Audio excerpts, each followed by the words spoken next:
Come on. There we go. Morning Wood, we are back on a beautiful cloudy day in Huntington Beach, California. And I just woke him up. No, he made some really good keto coffee. You should have some. This is gonna make me up. Have a sip. Wake How me do we up. do this? Before There you go. I Have go, some. go. Num num num num num num. Isn't that good? A year and 2.5 years, moving on 3 years. It's closer to 3 years than to 2 years now. And I've been having this coffee. Do you think this is the every morning. Fountain of Youth? Do you think this will keep you? All that? Yeah. Well, that's useful. Yeah. Oh, it's the life changer. I chatted with her yesterday about that over my fills, just how life changing this cup of brew. This was the cup of brew. This was the ground zero. Going to Bulletproof Coffee in LA was. I remember you coming back and talking about this guy that you had driven, and he bought you a cup of coffee at Bulletproof, and your life has changed ever since. And I just, if you're out there, if you're watching our show, whatever your name is, Jim, Paul, Mickey, I don't know, Uber rider, Bulletproof Coffee. I wonder if Dag is still watching. If you're out there, Dag, hi. But we've been off the air since, God, mid-August? Did we do anything? Well, I think we were on right before I left. This I last left time? August 31st. Yeah, so it's been that long. Been a long time. Anyways, we're Actually, here. 2 months. Yeah. Tomorrow's the So- 31st. What you been up to, Rumi? 5 out of the last 8 weeks on the road.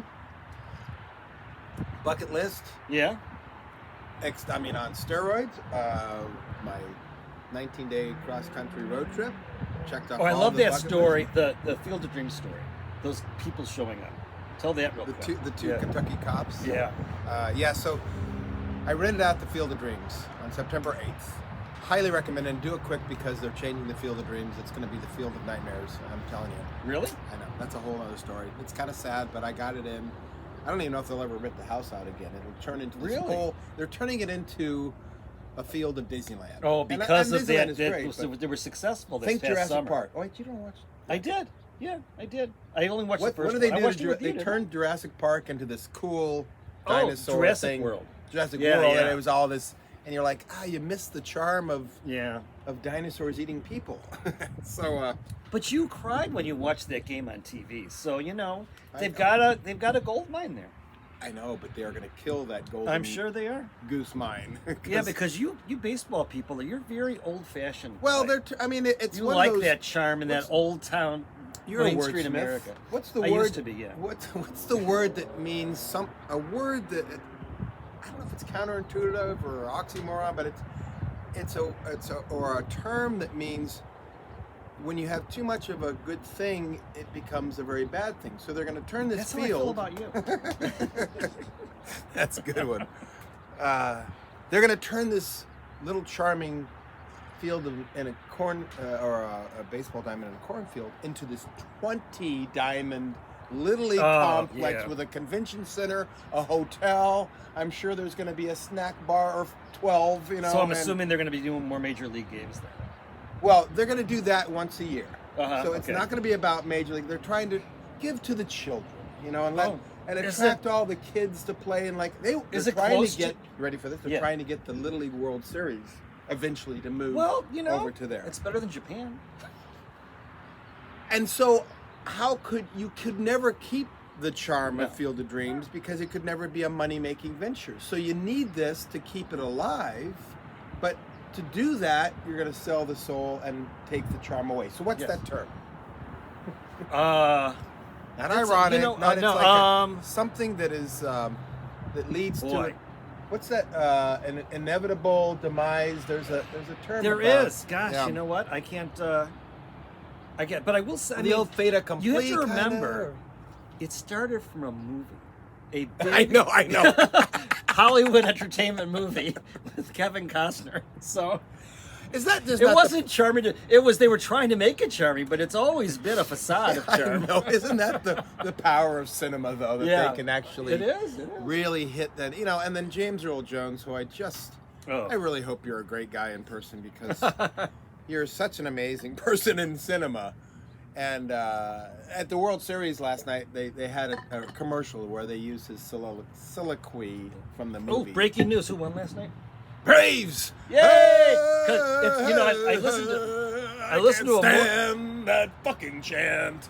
But I like the Braves. I have no idea what he's talking about. But I will tell you, I listened to this morning show on Sirius XM, Hits One, and there's 3 of them, and they're really good. You have to listen to them because I like, you know, they have really nice conversation. But they've been talking about the World Series. There's 2 guys and a gal. Gal could care less, but the guys talk about baseball, and they hate the Astros too. They say it's like endemic. I'm not even a Braves fan, but boy, I am now. And they were wonderful. Good job, Braves fan, because right off the bat, first pitch, Altuve, and it's cheater, the whole crowd. So we're all behind you. You're going to do what we all couldn't, apparently. But, this would be one of the darkest days if the Astros win this World Series. That would be just like validation of fuck-uppedness. You got to, I was talking to my gal about this, and I have to find out off camera because I don't want to bore people because they probably already know. But I know you told me the story about the asterisks and why, and there was a cheating thing. Was it something to do with signals? That's what she was thinking. Yeah, I mean, all the way to actually planting a responder with masking tape on to one of the batter's chest so it beeped him when of a certain pitch. So really? One would be a fastball, 2. What the fuck? Anyway, that's Google that because that's a little tin hatish. But you're looking at the. No, that's not tin hatish at all. That's really. You can actually see, and he hit a home run in a game, and they were trying to take his shirt off like they do at the home plate, and he wouldn't let him take his shirt off because the claim is that he was wearing the transponder. And another player was getting interviewed. You could see like this little Band-Aid kind of thing right around his chest. Anyway, wow, that's really fucked up. But even beyond that, they were doing this signal with a garbage can where 1 slam was a fastball, 2 was because they were stealing signs and they were doing it electronically and back to this and to that. And this house how many years ago? 17, 18. So that's why it's still fresh. And then they felt like they were doing. So are they being frisked before they go on the field now? Yeah, well, that's a whole other thing. They just got their hand slapped. The manager and a couple of coaches or something, I don't know. And the owner got fined like a nickel to you and me, and not one player got anything. No suspension, that's amazing. Nothing. Yeah, that's really fucking. By the way, I don't know if that's one hair or somebody else's hair. Where? There's this. Oh, really? Are those all your? No, there's no way those are attached. Okay, good. I was like, you've missed that for an entire 3 years of shaving. Well, no, I think it belongs to somebody else. It was a very silvery hair. Well, it wasn't blondish, huh? Yeah, it didn't. Well, it could have been blonde, blondish, platinum blonde. She's not platinum. We have a DNA sample here and check for. Anyway, so the story was that. So I rented out the Field of Dreams house, and you get the field along with it. It is just like a total erection for all baseball fans. So while we're playing on the field, you gotta do the sound. We're finishing up the game. Our little, I had 3 guys, 2 friends of mine and I were on the field just doing what you would do with the Field of Dreams at night. I'm not that kind of friend. And it's 10 o'clock. I invited you. You did. Could have worn your Cubs jersey. So at 10 o'clock at night, it's dark. You just imagine in Nowheresville, Iowa, a cornfield, what would it be like? And at night, there's no commercialism there. It's just an amazing thing. And all of a sudden, these headlights are coming up, gravel, that classic gravel sound of tires. And you could see it from the half a mile away from the house. And you're like, who the fuck is coming out here at 10 o'clock at night? And there were a lot of people at 6 o'clock trying to get on the field. And we're like, sorry, mine. But then 3 hours pass and there's nobody on the roads anywhere, and all of a sudden out in the middle of the night, you don't know if somebody's just gonna all of a sudden, just rifle again, Dateline, or is it like cautionary tale? Watch too much Dateline, or a cop, or a local official, or maybe we had the lights on at 10:01 when we should have turned them off at 10 o'clock. Who knows? Funny, some of that is actually true because it turned out to be 2 Kentucky state troopers that had flown from Kentucky to Salt Lake City, picked up a $250,000 armored suburban SUV to drive back to Kentucky. And I don't know about the math on that or the roads, but they detoured to say, dude, road trip. Let's go to the Field of Dreams. And on a whim, as they're driving back to the Kentucky, they just took a little swerve and decided and it was your night at 10 o'clock at night to see if they could get on the field. And the first thing I said was, "Fuck no, I got this place. You guys get back to Kentucky." And I laughed. That so sounds like you. We invited them on, and they gave us a tour of their bulletproof Suburban. Oh, yeah. And we played a little pickup game, and one of the guys was a ringer, was launching him in the corn. I got close, but I never got. It's 300 feet to the corn, by the way.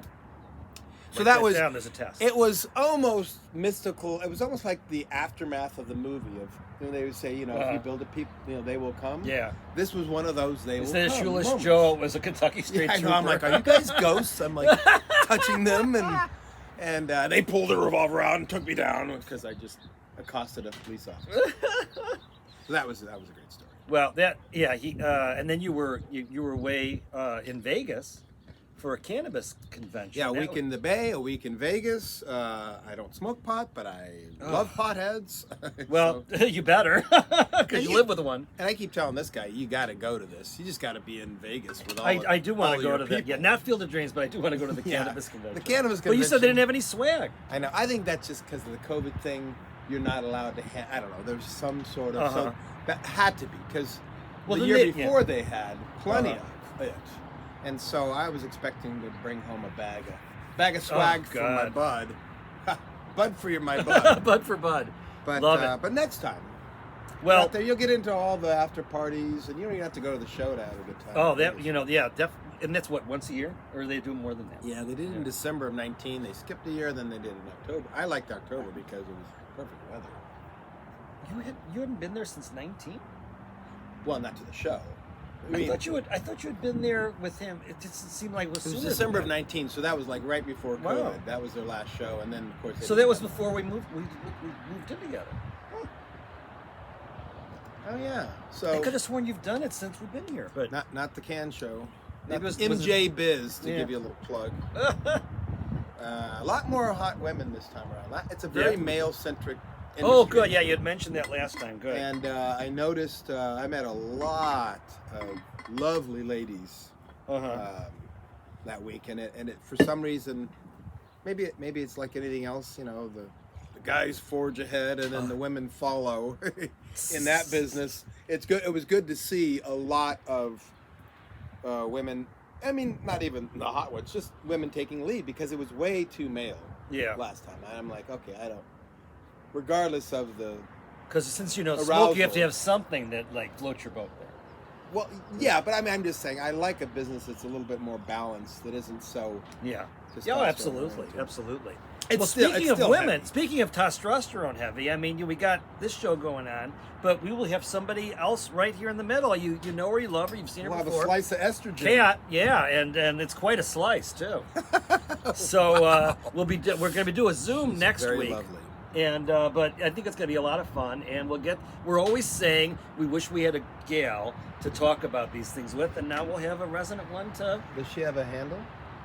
Well, Kat, Kat works for her, so I think I couldn't remember. So it's Kat. Yeah. Because then we started talking about Kitty and Catty and Katie and all that. We can stuff. be so Catty. Yeah, it's Kat. Yeah, yeah. So it's Kat. So Kat, it'll be like the morning drive show, Exactly. Bonnie, HD, and Kat. Well, that show I was talking about on Sirius XM. It's two guys and a gal, and it's a really fun dynamic. It really works. Well, rarely have I found it working. Any of the shows that I'll occasionally listen to, I don't. Yeah. And you listen to morning radio shows though, well, every once in a while, like the Woody Show will come across. Oh, you my like dial. the talk shows? I mean, I'm talking about music. No, music and the morning drive. And I don't listen to radio much. And the reason why is because I don't think many of them are all that good, and they're good at speaking and they're conversational. This one is great. I pay for this privilege because I pay like $15 a month for Sirius XM, but. They're great. I mean, they really just make me smile. Do you remember Dennis Erectus? You probably don't ever remember. Is that California? So he had to be regional. I mean, it was California. I just don't know if he was ever syndicated. Dennis Erectus. No, I would remember a name like that. It was on KOME. Right. Which I don't know what that is either. KOME, the radio handle. Yeah, I know, but I don't know. And is it still around? Classic rock channel. Was that up north? I'm sure the handle is still there. Is it up north? No, it's down here. We got KLOS and KOME, and Dennis Director was on KOME, and he was fouler than, he was late night, but he was fouler than he was before, what's his name, Shock. Oh, Howard Stern. Yeah. And his famous line was, Dennis "Don't, Director, great name. don't touch that dial, it's got cum on it." That was his famous, infamous. And KOME, Tweedledee. Anyway. Wow. That's what we want from you. We want this is going to be such a thing that you're just going to. Humor is what that should be. Good old fashioned raw. We'll have to do a nighttime wood, so we can do, and just make it real raw. Like the old we're days. gonna hold back. Yeah, well, during the day. we've been pretty tame lately. I mean, I don't think we've said cunt on this show in months. That would be a slapping of my forehead. Anyway, so look forward to that. KUNT. Don't touch that dial. It's got cunt on it. Yes. How come no call letters are I wonder. KUNT? Well, hey, maybe that's the name of our new show. We can bring back the spirit of our good friend George Carlin. Yeah, that was that one of the 7. No, I don't think it was. I think that was even beyond. Category. That was even beyond. Yeah, it's like that's the meta one. Anyways, well, good. Well, we give you a good 15 minutes here. Well, actually, no, 16 minutes. You're welcome. And sorry for the squint. It's not bright enough to put sunglasses on, but it's making me squint. But hopefully you would find me adorable anyways. And then you got this hunk right over here, so you better come back. KOME back. Bye. Happy Halloween, by the way. Oh, that's right. Happy Halloween.